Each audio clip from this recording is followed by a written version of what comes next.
மக்கள் உங்களோட பேச்சை கேட்கக்கூடாது. இந்த வீட்டாளுங்களுக்கு தெரியல, மற்றவங்க என்ன கஷ்டத்தை அனுபவிச்சாலும் மைக் போடாமல் அங்கேருந்து கத்தி பேசி கேட்கல. நண்பர்கள் அனைவருக்கும் வணக்கம். இன்னைக்கான செகண்ட் ப்ரோமோவை வெட்டிட்டாங்க. செகண்ட் ப்ரோமோ தரமா இருக்கு. நம்ம எதிர்பார்த்தது தான். அதாவது கமருதீன பார்வதியை போட்டு அட்டாக் பண்ணுவார்னு நம்ம எதிர்பார்த்தோம்ல, அதே தான் நடக்குது. என்ன நடக்குது அப்படின்றத டீட்டெயிலாக பார்ப்போம். அதுக்கு முன்னாடி இந்த வீடியோக்கு ஒரு லைக்கை மட்டும் போடுங்க. ரெக்வஸ்ட்டாக தான் இந்த விஷயத்தை கேட்குறேன். நீங்கள் லைக் போட்டிங்கன்னா இந்த வீடியோ இன்னும் கொஞ்சம் புஷ் ஆகும், நிறைய பேர்கிட்ட போகும். அதனால தயவு செஞ்சு லைக் போடாமல் பார்க்குறவங்க லைக்கை போட்டுருங்க. அதே மாதிரி இன்னும் நம்ம சேனலை சப்ஸ்கிரைப் பண்ணலன்னா சப்ஸ்கிரைபும் பண்ணி வச்சுக்கோங்க. முதல்ல விஜய் சேதுபதி எப்படி ஆரம்பிக்கிறார் தெரியுமா? மக்கள் உங்கள் பேச்சை கேட்கணும்னு நீங்கள் விரும்ப மாட்டீங்க, அதாவது மக்கள் நம்ம பேச்சை கேட்கலனாலும் பரவாயில்லன்னு நினைக்கிறீங்க, அதனால மைக்கை மூடி மூடி பேசிட்டு இருக்கீங்க. அப்படிப்பட்ட உங்க ரெண்டு பேருக்கு எதுக்கு மைக்கே தேவையில்லையே அப்படின்ற மாதிரி கேட்குறாரு. இவங்க ரெண்டு பேருமே திருவிழாவில் காணாம போன குழந்தைங்க மாதிரிலாம் முழிச்சிட்டு இருக்காங்க. ஆக்சுவலாக இன்னைக்கு முழுக்க இவங்க ரியாக்ஷன் இப்படி தான் இருக்கும் பாருங்களேன். ஏன்னா விஜய் சேதுபதியை எதிர்த்து ரெண்டு பேருமே பேச மாட்டாங்க. ரம்யா பேசினதே எனக்கு ஆச்சரியமாக தான் இருக்கு. ஆனால் இவங்க ரெண்டு பேர் என்ன ஆனாலும் சரி சாரி சாரி சாரின்னு தான் கடைசி வரைக்கும் யோசிப்பாங்க. என்ன பாயிண்ட் இருந்தாலுமே சரி அந்த பாயிண்ட் எல்லாம் சொல்ல மாட்டாங்க, அமைதியாக நிற்பாங்கன்னு தான் நான் கெஸ் பண்ணேன். ஆனால் பார்வதி ஏதோ பாயிண்ட் எல்லாம் வைக்கிறாங்க போல.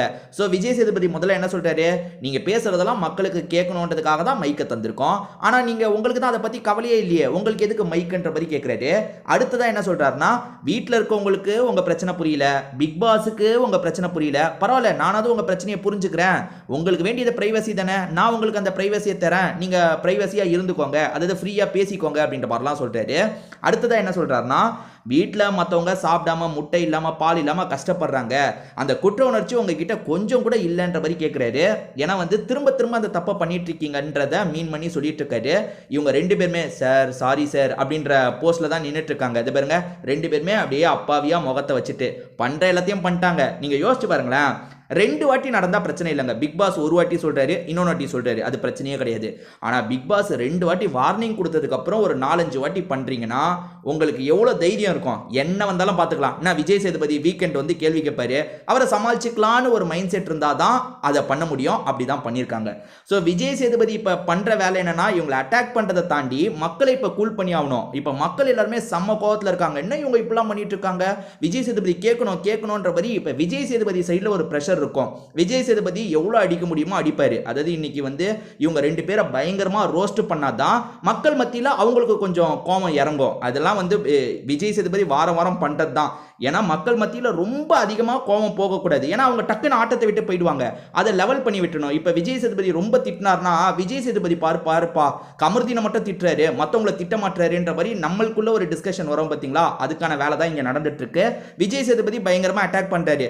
இப்படி அட்டாக் பண்ணவர் என்ன சொல்றாருன்னா, கடைசியில உங்களுக்கு எதுக்கு மைக்கு, நீங்கள் தான் மைக்கை போட்டு எதுவும் பேசுறது கிடையாது, அதனால் மைக்கை கழட்டி வச்சிருங்கன்னு சொல்லிட்டாரு. சார் அப்படின்ற மாதிரிலாம் இவங்க சொல்லிட்டு இருக்காங்க. நம்ம ஸ்கூல்லலாம் நடக்கும் பார்த்தீங்களா, ஏதாவது பண்ண சொன்னால் நம்ம சார்னு சாரிலாம் கேட்டுட்டு இருப்போம்ல, அதே மாதிரி தான் ரெண்டு பேருமே கேட்டுட்டு இருக்காங்க. மைக்கை கழட்டி வைங்கன்ற மாதிரி சொல்லிட்டாரு. இவங்க ரெண்டு பேருமே வேற வழி இல்லாமல் மைக்கை கழட்டி அங்கே டேபிள் இருக்கு பார்த்தீங்களா, அந்த டேபிளில் கொண்டு வச்சிடுறாங்க. அப்படி வச்சதுக்கப்புறம் என்ன விஷயம் சொல்லுங்க பார்வதி அப்படின்ற மாதிரிலாம் கேட்குறாரு. அதாவது மைக் இல்லாமல் அவங்க எப்படி பேசுறதுன்னு யோசிக்கும் போது நல்லா கத்தி பேசுங்கன்ற மாதிரி சொல்லிட்டாரு. அவங்களுமே சார் அவங்க தான் அப்படின்ற மாதிரி ஏதோ ஆரம்பிக்கிறாங்க. பார்வதி எனக்கு கேட்கல பார்வதி, நீங்க பேசுறது எனக்கு கேட்கல பார்வதி அப்படின்ற மாதிரிலாம் சொல்லிட்டு இருக்காரு. ஆடியன்ஸ் பயங்கரமா சிரிக்கிறாங்க. அதாவது மைக் இல்லைன்னா நீங்க பேசுறது எனக்கு கேட்காது, இருந்தாலுமே நீங்க என்கிட்ட மைக் இல்லாம இப்ப பேச போறீங்கன்ற மாதிரி சொல்லிட்டாரு. திரும்ப திரும்ப அவங்க பேச ட்ரை பண்றாங்க. இல்ல பார்வதி எனக்கு கேட்கல, எனக்கு சுத்தமா கேட்கல, பார்வதி பேசுறது எனக்கு கேட்கல அப்படின்ற மாதிரி விஜய் சேதுபதி அங்க இருந்து கிளம்புறாரு.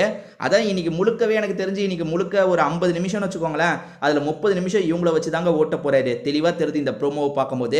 அநேகமா அடுத்த ப்ரோமோவும் இவங்க ரெண்டு பேருக்கான ப்ரோமோவா தான் இருக்க வாய்ப்பு இருக்கு. இதை பத்தி நீங்க என்ன நினைக்கிறீங்க? விஜய் சேதுபதி பண்றது கரெக்ட்னு தான் எல்லாருமே நினைப்பீங்கன்னு எனக்கு புரியுது. என்ன கேட்டாலும் கரெக்ட் தான். ஏன்னா 2 வாட்டி ரூலை பிரேக் பண்ணா பரவாயில்ல, மற்றவங்களும் இதெல்லாம் பண்ணியிருக்காங்கன்னு நம்ம சொல்லலாம். எஃப்ஜே பண்ணியிருக்காங்க, அவங்க பண்ணியிருக்காங்க, இவங்க பண்ணியிருக்காங்கன்னு நம்ம சொல்லலாம். ஆனால் இவங்க எக்கச்சக்க வாட்டி பண்ணிட்டாங்க. அதுக்கு கண்டிப்பாக இவர் அடின்னு அடிச்சாதான் கரெக்டாக இருக்கும். இதுதான் என்னோட இது. உங்களோட கருத்து ஏதாவது இருந்தால் கண்டிப்பாக கமெண்ட் செக்ஷனில் சொல்லுங்க, நானுமே பார்த்து தெரிஞ்சுக்கிறேன். திரும்பி வேற ஒரு வீடியோவில் நம்ம பார்க்கலாம்.